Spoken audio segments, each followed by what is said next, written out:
नवरात्रि क्यों मनाई जाती है? रहस्य। भक्तों, क्या आपने कभी सोचा है कि हम हर साल नवरात्रि का पर्व इतने भक्ति भाव से क्यों मनाते हैं?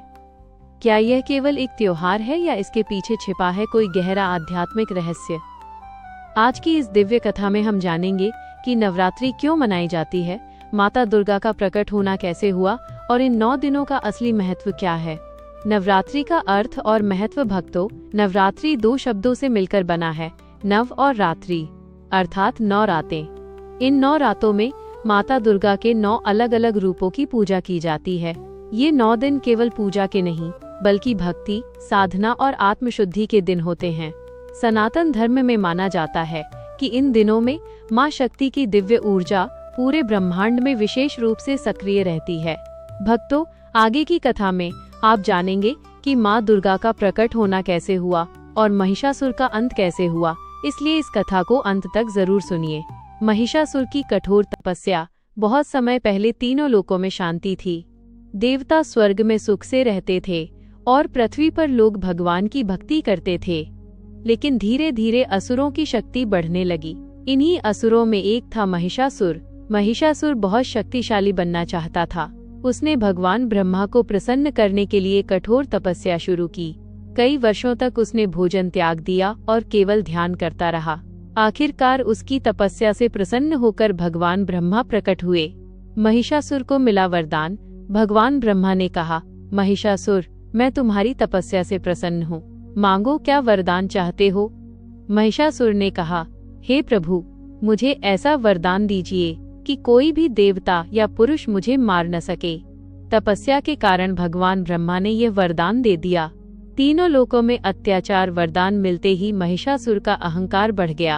उसने असुरों की विशाल सेना तैयार की और स्वर्ग पर हमला कर दिया।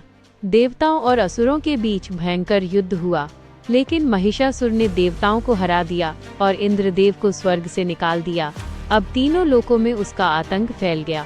भक्तों, आगे की कथा में आप जानेंगे कि देवताओं ने कैसे माँ शक्ति को प्रकट किया और माता दुर्गा ने महिषासुर का अंत कैसे किया। यह कथा बहुत अद्भुत है, इसलिए अंत तक जरूर सुनिए। माता दुर्गा का प्रकट होना। देवता भगवान शिव और भगवान विष्णु के पास पहुँचे। उनकी प्रार्थना सुनकर सभी देवताओं के शरीर से एक दिव्य तेज निकला। सभी तेज मिलकर एक विशाल प्रकाश बन गया। उस प्रकाश से एक दिव्य स्त्री का प्रकट हुआ, वो थी माँ दुर्गा। देवताओं ने माता को अपने अपने अस्त्र दिए, त्रिशूल, चक्र, वज्र, शंख और गदा। हिमालय पर्वत ने माता को सिंह वाहन दिया। 9 दिनों तक चला युद्ध। जब महिषासुर को पता चला कि एक स्त्री उसे चुनौती दे रही है, तो वो हंसने लगा। लेकिन युद्ध शुरू होते ही माता दुर्गा ने असुरों का संहार करना शुरू कर दिया। महिषासुर बार बार अपना बदलता रहा, कभी भैंसा, कभी हाथी, कभी सिंह, लेकिन माता दुर्गा हर बार उसे परास्त कर देती थी। यह युद्ध लगातार 9 दिनों और 9 रातों तक चलता रहा। 10वें दिन की विजय। 9 दिनों तक चले युद्ध के बाद 10वें दिन माता दुर्गा ने अपने त्रिशूल से महिषासुर का वध कर दिया। देवताओं ने माता दुर्गा की जय जयकार की। इसी कारण 10वें दिन विजयदशमी या दशहरा मनाया जाता है।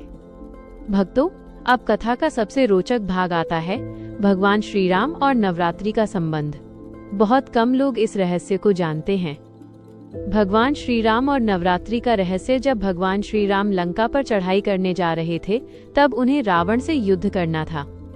उन्होंने समुद्र के किनारे माता दुर्गा की पूजा की।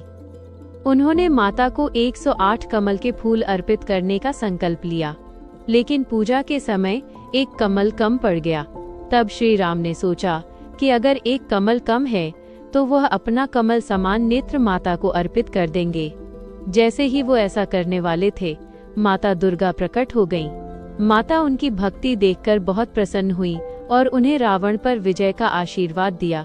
नवरात्रि का जीवन में संदेश। भक्तों, नवरात्रि हमें ये सिखाती है कि जब जीवन में कठिन समय आए, तो हमें माँ शक्ति की शरण में जाना चाहिए। जहाँ माता की कृपा होती है, वहाँ से हर संकट दूर हो जाता है। भक्तों के लिए अंतिम संदेश। भक्तों, अगर आपको ये कथा पसंद आई हो तो कमेंट में जय माता दी जरूर लिखें। वीडियो को लाइक करें, चैनल को सब्सक्राइब करें और इसे ज़्यादा से ज़्यादा भक्तों तक शेयर करें, ताकि हर कोई माता की इस दिव्य कथा का लाभ उठा सके। और भक्तों, कल की वीडियो में हम जानेंगे माइनस घर में कलश स्थापना कैसे करें और इसकी सही और शास्त्रीय विधि क्या है। इसलिए चैनल महादेव की कृपा से जुड़े रहिए। जय माता दी। हर हर महादेव।